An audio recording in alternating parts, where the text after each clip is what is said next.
वही 30,000 है जहां हम लोग खड़े हैं, जिसमें 2018 में हड़ताल हुई थी जी एक वकील के पीछे। जी तो मतलब ऐसे में क्या लगता है, आप आज तो 3 वकीलों के साथ ये हरकतें हुई एक थाने के अंदर, जी तो ये 30,000 में अब क्या होने वाला है नया? जी, नया तो देखते हैं क्या होगा। 30,000 ही कड़कड़डूमा ये सारी चीज़ें तो हो चुकी हैं। अब हम तो इस उसमें हैं कि द्वारका कोर्ट में भी ये सारी चीज़ें पहुँचेंगी और सारे कोर्टों में पहुँचेंगी, एक नहीं। अभी तो 2 ही कोर्ट से शुरुआत है, आगे भी बहुत जगह पहुँचेंगी। यानी कि कहें कि अब हमारा एक हमारा पुलिस और बार काउंसिल वकील हमारे में साथ है। लड़ाई है अब। हाँ जी, बिल्कुल, बिल्कुल। सरकार से भी लड़ाई है अब तो कि जब तक हमें न्याय नहीं मिलेगा, जब तक तो हम आराम से बैठने वाले हैं नहीं। कोर्ट है दिल्ली के अंदर, सब में आप जाएंगे और 2018 को एक बार फिर दोहराएंगे। जी, बिल्कुल दोहराएँगे।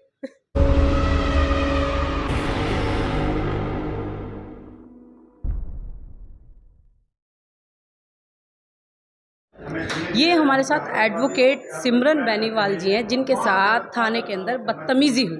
और मैं एक चीज़ और आपको बता दूं कि ये बेनीवाल फैमिली जो डॉक्टर रितु को 240 दिन से सपोर्ट कर रही थी, उनके धरने में रेगुलर कहें कि वहाँ साथ थी और सपोर्ट में थी, दिन रात उनके साथ लगी हुई थी।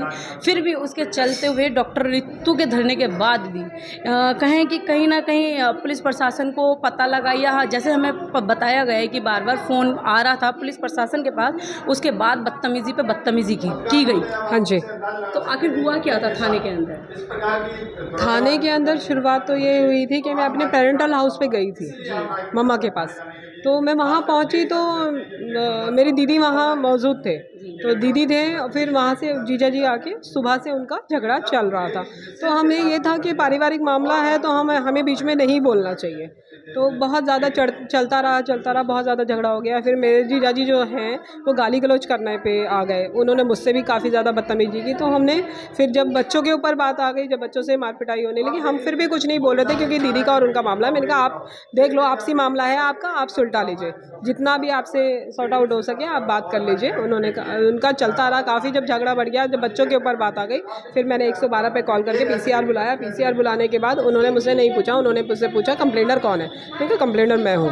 तो उन्होंने पीसीआर वैन में तो हमें जैसे थाने ले आपने जाया मतलब गया। थाने में जाते ही आपसे जाति पूछ ली गई थी, या उससे पहले नहीं कोई नहीं और नहीं बात? नहीं, पहले जब हम थाने पहुँचे हैं तो हमें बहुत देर तक बैठाया गया वहाँ पे, इसलिए कि महिलाएं अकेली थी। पहले जाति जाति के ऊपर बात नहीं आई थी क्योंकि जाति पूछी नहीं गई थी जब तक तो आईए साहब आए ही नहीं थे। एएसआई जो थे वहाँ के अनिल कुमार जी, वो जब तक वहाँ पे पहुँचे नहीं थे, हमसे सिर्फ ये पूछा गया कि क्या क्या बात हुई है। हमने पूछा तो उन्होंने देखा कि दोनों महिलाएं हैं और यहाँ पे लाके बिठा दिया। जब मैंने सारी बातें करने लगी तो जब वो एएसआई आप पहुँचे वहाँ पे अनिल कुमार जी, तब उन्होंने मुझसे बोला कि आप कौन है, कंप्लेनर कौन है। मैंने कहा मैंने कॉल किसने किया था, मैंने कहा कॉल मैंने किया था। मैंने कहा आप कौन है, मैंने कहा मैं इनकी छोटी बहन हूँ और मैं एक एडवोकेट हूँ। तो मतलब आपने एडवोकेट अपने आप को बताया उसके जी, बाद भी? हाँ जी, मैंने बताया मैं कि मैं एडवोकेट हूँ। कि तो अच्छा कहाँ से, कौन कहाँ चैम्बर क्या ये वो, उन्होंने बातें करके उन्होंने मुझसे सीधा-सीधा मुझसे एक ही सवाल किया, आप कौन जाती हो?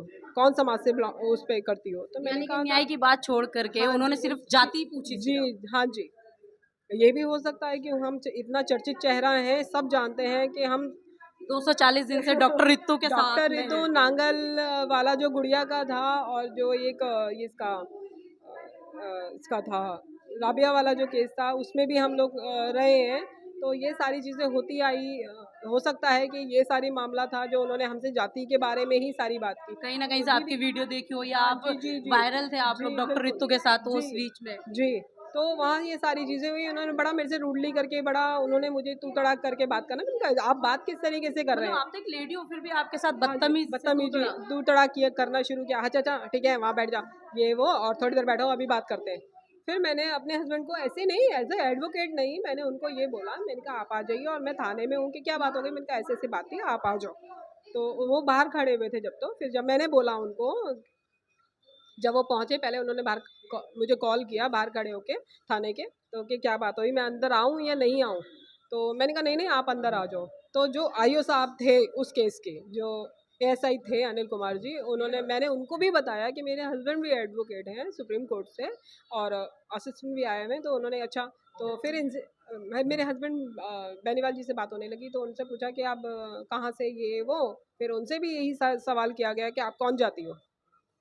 तो मतलब कहें कि संविधान आपने भी पढ़ा, संविधान पुलिस प्रशासन ने भी पढ़ा, जो अनिल कुमार जी हैं वो भी संविधान को पढ़ करके पुलिसकर्मी ही बने हैं, और आप संविधान को पढ़ के एडवोकेट बने हैं। लेकिन जो संविधान को लेकर के महिलाओं की सुरक्षा की बात होती है, उसी संविधान को पढ़ करके उन्होंने महिला की सुरक्षा नहीं, अपमान की बात करी है। बिल्कुल बिल्कुल, अपमान की बात कही, जातिवाद की बात कही, सीधा सीधा जातिवाद पे आ गया। तो ये कहना ये चाहते हैं कि महिला तो सुरक्षित है ही नहीं, किसी भी जाति से हो। यानी कि कहें कि पहले जो सरकार थी, कांग्रेस की सरकार थी, उस बीच में महिलाओं के साथ इतना बदतमीजी नहीं थी जितना अमित शाह की पुलिस प्रशासन ने 2000 कहें कि 14 के बढ़ती बाद जा से रही है स्टार्टिंग जी हो गई। जी, बढ़ती जा रही है।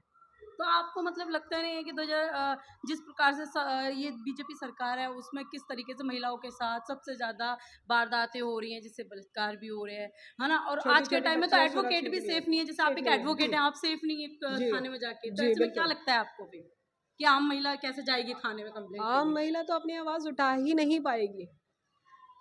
और जाति उस पे है, अगर छोटी समाज से है या हमारे समाज से अगर आती हैं कि भाई जातिवाद के ऊपर, सीधा सीधा जातिवाद के ऊपर बात आती है, तो वो कोर्ट, कोर्ट तो छोड़ो, थाने भी जाना आज के बाद में वो अपनी आवाज़ उठा ही नहीं पाएंगी। उनको तो साथ ये हो जाएगा कि जो आज तक हमारे साथ जो होता हुआ आया है वो आगे भी होता रहे। तो ऐसे में मतलब जो महिलाएं अब वो क्या करेंगे? जैसे आप थाने गए, आपके साथ बदतमीजी हुई, अब जैसे महिलाएं कुछ होती हैं अनपढ़ भी होती हैं, लेकिन उन्हें पता है कि हमें सीधा थाने जाना है, कंप्लेंट देनी जी है, जी जी, कंप्लेंट दे के हमारा कुछ हो सकता है, तो यानी कि थाने में जाके पुलिस प्रशासन से अब उम्मीद ना करें। बिल्कुल नहीं करेंगी। वो तो पहले ही सोच लेंगी ना। अब तो ये हो जाएगा ना कि जब एक वकील सुरक्षित नहीं है जो कि हमारी आवाज़ उठाता है, तो हम जैसे आम आम इंसान जो हैं, हम जब आम महिलाएँ हैं, वो क्या सुरक्षित होंगी? वो तो सोच ही नहीं पाएँगे। आगे ये सोच लीजिए कि वो तो घर से निकलना ही वो सोच लेंगी कि जहाँ भी झगड़े हो रहे हैं तो हम घर और बंद कर लें, अपने दरवाज़े और बंद कर ले जाएँगे। जैसे अब अमित शाह की पुलिस है, जो कहें अमित शाह के कंट्रोल में पुलिस है, तो आप उसमें अमित शाह से क्या मतलब उम्मीद करते हैं कि अमित शाह आपको क्या करें, मतलब उम्मीद क्या है जी, आपको उनसे? हमें तो न्याय चाहिए। तो हम तो न्याय की उम्मीद करते हैं कि हमें न्याय चाहिए। और आज इस बात को भी 4 से 5 दिन हो गए हैं, लेकिन अभी तक कोई सुनवाई नहीं हुई है। हम सब जगह होके आ गए हैं।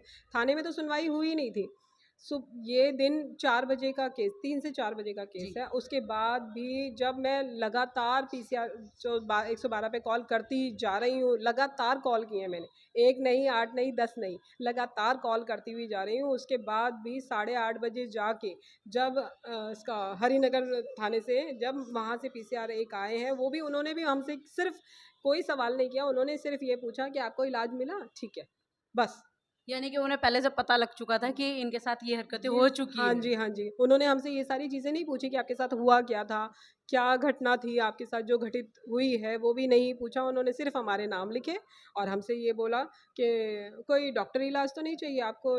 डॉक्टर ने देखा, सही इलाज मिल रहा है? बस हो गया। तो ओके। आपने कोई एफआईआर वगैरह की है अभी तक? जी, एफआईआर वगैरह तो डीसीपी ऑफ़िस में हमने लगाया है, लेकिन वहाँ भी कोई सुनवाई नहीं हुई। उन्होंने भी 3 दिन का हमसे टाइम माँगा है। तो यानी कि कल तक आपकी कार्रवाई शुरू हो जाएगी। देखिए क्या होता है। हमें तो नहीं लग रहा है कि हमारी सुनवाई अभी हो पाएगी, क्योंकि चल अगर होना चाहता तो अब तक हो चुकी होती। कुछ तो स्टेप उठाया जाता, कुछ तो कदम उठाते ना कि भई इतना सारा एक महिला के साथ भी ये सारी चीज़ें हुई हैं। सबसे पहले तो महिला के ऊपर ही बात आ रही थी, लेकिन फिर जातिवाद के आप ऊपर जैसे बता रहे हैं कि थाने में जिस तरीके से आपके साथ बदतमीजी हुई, जिस जी, तरीके से आपको टच किया गया जी, है, आपके मेन पार्ट्सों को छुआ गया है, जी, लात मारी गई है, जी। तो उसमें मतलब महिलाएं पुलिसकर्मी थी या नहीं, जेंट्स? सारे जेंट्स थे, महिलाएं पुलिस तो कर्मचारी भी थी ही नहीं वहाँ पे। उन्हें बिल्कुल शर्म भी नहीं नहीं, थी कि पुलिस महिला मतलब। नहीं, नहीं, नहीं, और ऊपर से गाली-गलौज भी कर रहे थे।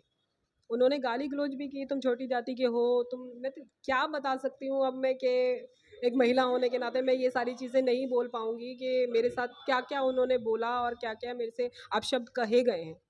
तो जैसे एक बात यहाँ निकल के आती है, ये वही 30,000 ही है जहाँ हम लोग खड़े हैं, जिसमें जी, 2018 में हड़ताल हुई थी जी, एक वकील के पीछे। जी, तो मतलब ऐसे में क्या लगता है, आप आज तो 3 वकीलों के साथ ये हरकतें हुई हैं एक थाने के अंदर, जी। तो ये 30,000 में अब क्या होने वाला है नया? जी, नया तो देखते हैं क्या होगा। 30,000 ही कड़कड़-डूमा ये सारी चीज़ें तो हो चुकी हैं। अब हम तो इस उसमें हैं कि द्वारका कोर्ट में भी ये सारी चीज़ें पहुँचेंगी और सारे कोर्टों में पहुँचेंगी, एक नहीं। अभी तो 2 ही कोर्ट से शुरुआत है, आगे भी बहुत जगह पहुँचेंगी। यानी कि कहें कि अब हमारा एक हमारा पुलिस द्वार और का हुक्म वकील हमारे में साथ है। लड़ाई है अब। हाँ जी, बिल्कुल, बिल्कुल। सरकार से भी लड़ाई है अब तो, कि जब तक हमें न्याय नहीं मिलेगा जब तक तो हम आराम से बैठने वाले हैं नहीं। तो यानी कि अब न्याय की मतलब पूरी उम्मीद दिख रही है कि आपको जी तीनों बिल्कुल। चारों तरफ जितनी भी कोर्ट हैं दिल्ली के अंदर सब में आप जाएंगे और 2018 को एक बार फिर दोहराएंगे। जी बिल्कुल दोहराएंगे। चलिए, ये एडवोकेट सिमरन बेनीवाल जी थी जो खुद कह रही हैं कि 2018 की तरह एक बार फिर वही हड़ताल जो हुई थी 30 हज़ारी के अंदर फिर से दोहराई जा सकती है कहीं ना कहीं अगर उन्हें न्याय नहीं मिलता। बाकी आपकी क्या राय है इस वीडियो के बारे में हमें कमेंट बॉक्स में ज़रूर बताएं। Thank you.